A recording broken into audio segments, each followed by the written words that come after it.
আমার মন চাইছে জানালা খুলে বলি, বোন তোর পিছনে কুত্তা লাগছে, তোর পেছনে কি লাগছে? কুত্তা লাগছে, তুই তোরে কুত্তা থেকে বাঁচা। বলেন মুসলমান এত নিকৃষ্ট হয় কিভাবে? আমরা নিজে কিতাবে পড়ছি, এই আজকেও পড়ছি ইয়াহিয়া, এই বইটা ফিলিস্তিনি বই, এটাতে লেখা আছে পৃথিবীর পশ্চিম প্রান্তে, মনে করেন পৃথিবীর এদিকে শেষ প্রান্তে যদি কোনো মুসলমান বোন নির্যাতিত হয়, খোদার কসম পৃথিবীর পূর্ব প্রান্তের শেষ মুসলমানের উপরও ফরজ ওই বোনের ইজ্জতের বদলা নেওয়া। এটা মাসালা। হ্যাঁ, কথা ছিল এই, মুসলমানের যুবক হবে মা বোনের ইজ্জতের পাহারাদার। আহা, কোথায় সেই মোহাম্মদ বিন কাসেম, 17 বৎসরের যুবক, আরব থেকে, আরব জাহান থেকে আসছে ভারতে, সিন্ধু প্রদেশে দেবল রাজার এলাকায় একজন বোনকে একজন ডাকাত, জলদস্যু, একজন পানির ডাকাত জলদস্যু তৎকালীন জামানায় একজন মুসলিম বোনের গায়ের ওড়না ধরে টান দিছিল। তখন ওই বোন চিঠি পাঠাইছিল হাজ্জাজ ইবনে ইউসুফের কাছে আরব দেশে, হাজ্জাজ তুমি বেঁচে থাকতে তোমার মুসলিম বোনের গায়ের ওড়না ধরে টান দিছে বেঈমান কাফের, তুমি এর বদলা নিবা কিনা আমি শুনতে চাই। হাজ্জাজ ইবনে ইউসুফ, আমরা কিতাবে পড়ছি, এরকম চেয়ার ছেড়ে লাফ দিয়া দাঁড়াইয়া চিৎকার দিয়া বলছে, বোন আমার, গোটা আরবের সমস্ত মুসলমান যুবক প্রয়োজনে জান দিবে, আরবের সমস্ত যুবকের কলিজা যাবে, জান দেবে, শাহাদাত বরণ করবে প্রয়োজনে, তবু আমি তোমার এই বেইজ্জতির বদলা নেব। 3 বার সেনাবাহিনী পাঠাইছে সে, 3 বার, প্রথম 2 বার পরাজিত হয়েছে মুসলিম বাহিনী, তৃতীয়বারে নিজের একমাত্র মেয়ের জামাই মোহাম্মদ ইবনে কাস রাহমাতুল্লাহ আলাই, এই উনি ওনারে দিয়া এরপরে এই সিন্ধু দেবল রাজাকে পরাজিত করে ওই বোনকে জেলখানা থেকে উদ্ধার করছে এবং এই হিন্দু রাজার এলাকায় কালেমার পতাকা উড়াইয়া দিছে। হ্যাঁ, সেখান থেকেই এই ভারতীয় উপমহাদেশে মুসলমানদের যাত্রা, ইসলামের সূচনা। এক বোনের ইজ্জতের জন্য ধর্ষিতা হয় নাই, কাপড় টান দিছে কেন?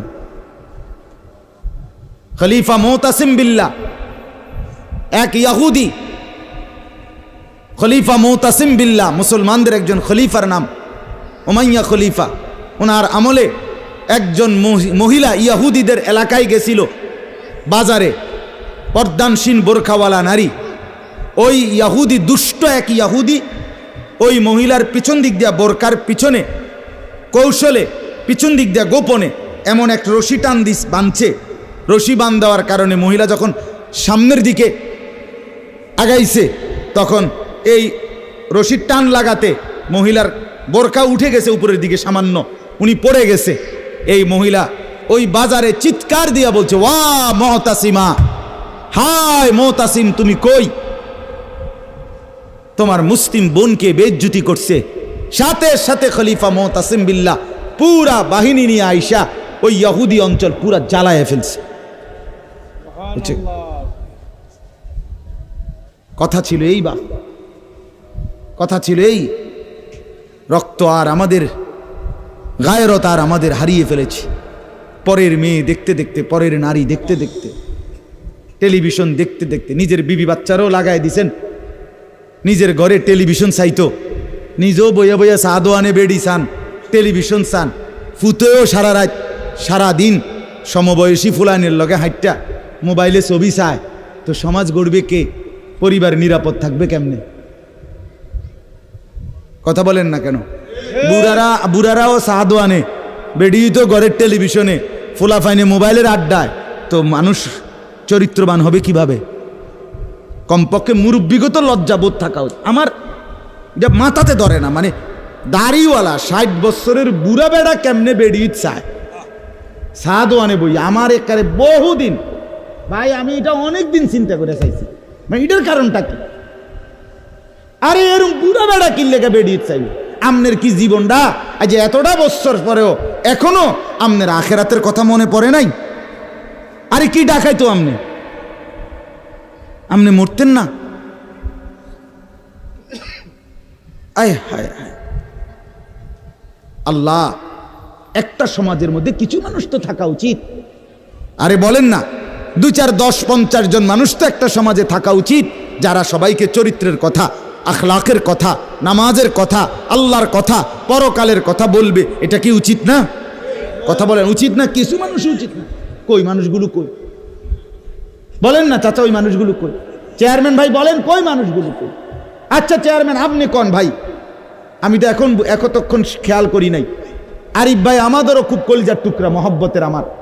তো আমনে বলেন, একজন চেয়ারম্যানকে বলতে বলেন মাইক দিয়ে, এখন 1 সপ্তাহ 1 মাসে এই নারী গঠিত কেলেঙ্কারির কি পরিমাণ বিচার তারা করতে হবে। আমি অসংখ্য চেয়ারম্যানের সাথে কথা বলছি, প্রায় বলে হুজুর সমাজটা খাইয়া লাইছে একবার। এই যে বলতেছে এটাই বেশি। চরিত্রহীনতার সয়লাভ। আহারে নারী, বেচারা স্বামী 16 বৎসর বিদেশ করছে, হায় রে কলজা ফাটা তার কষ্ট। কি পরিমাণ রোদ্রে টাকা রোজগার করছে, কয়টা টাকা। আমি তো সৌদি আরবে যে কয়বার আল্লাহ নেওয়ার তৌফিক দিছে, হজ উমরায় গেছি, অন্য কোনো কারণে না, প্রতিবারই দেখছি বাফ আহারে প্রবাসীদের কষ্ট কাকে বলে। প্রখর রোদ। এই শুধু তর্জমাটা শোনেন, 5 মিনিটে শেষ হয়ে যাবে তর্জমা। আল্লাহ তাআলা বলেন, কুল্লিল মুমিনিনা, হে নবী আপনি মুমিন পুরুষদেরকে বলেন। তাহলে পুরুষ বলতে কি বুঝাইছি বুঝছেন তো এটা নাকি? যেদিন থেকে সাবালক, আর মহিলা যেদিন থেকে তার মাসিক শুরু হয় প্রথম, সেদিন থেকে নারী। আল্লাহ বলেন, হে নবী প্রত্যেক পুরুষকে বলেন, ইয়াগুদ্দু মিন আবসারিহিম ওয়া ইয়াহফাজু ফুরুজাহুম, তারা যেন বাধ্যতামূলক 2টা কাজ করে।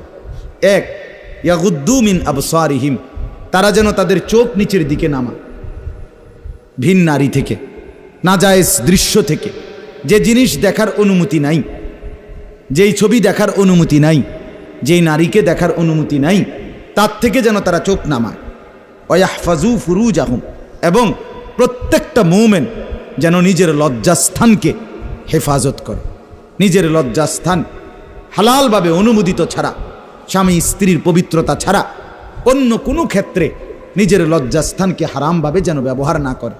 নিজের হাত দ্বারা কোনো অবৈধ কাজ যেন না করে, নিজে পুরুষ যেন কোনো অবৈধ নাচ না করে, ভিন নারীর সাথে যেন নিজের লজ্জাস্থানের জিনা বেবিচার, যেন অসভ্যতা অশ্লীলতা এমনটা যেন না করে। আল্লাহ বলেন, যালিকা আজকা লাহুম, কি হবে এতে? আল্লাহ বলে এটাই হবে সর্বশ্রেষ্ঠ পবিত্রতা।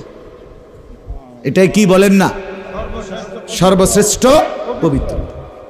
ইন্নাল্লাহা খাবীরুম বিমা ইয়াসনাউন, আল্লাহ বলে যত কৌশলে, যত ফন্দিতে, যত বুদ্ধিতে, যত সিক্রেটে, যত গোপনে তোমরা যে যাই করো, আমি আল্লাহ 100 খবর রাখি।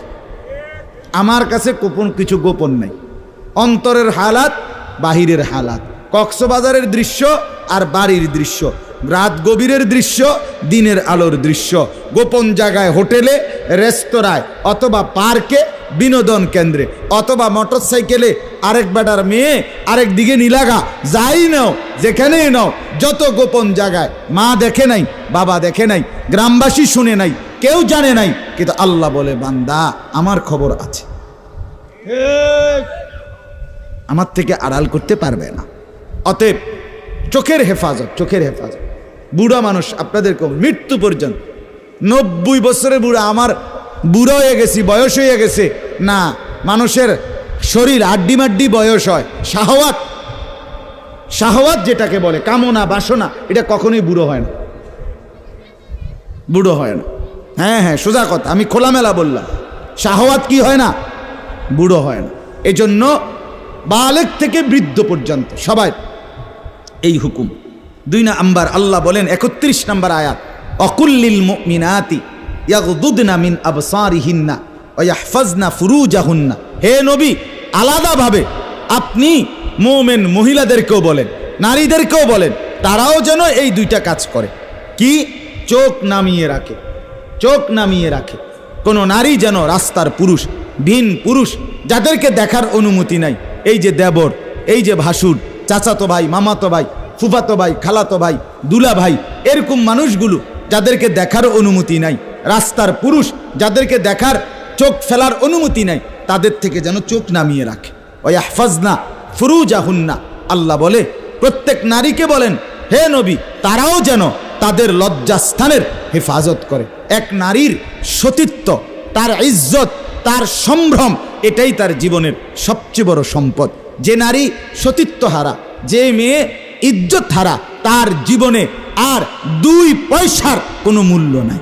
জন্তু জানোয়ারের কোনো মূল্য থাকতে পারে, কিন্তু এই বেহায়া, বেশরম, লজ্জা হারা, ইজ্জত হারা, যেটা যদি কেউ ধর্ষিতা হয় নাই কিন্তু পর পুরুষের সাথে অবৈধ সম্পর্ক করে, হারাম প্রেম করে, ভিন পুরুষের সাথে নিজের ইজ্জত নষ্ট করেছে, নিজের চরিত্র নষ্ট করেছে, খোদার কসম তার 2 পয়সার কোনো মূল্য এই সমাজে, দুনিয়াতে, আখেরাতে কোথাও নাই। সে ঘৃণিত, সে লাঞ্ছিতা নারী, এটার আর কোনো মূল্য নাই।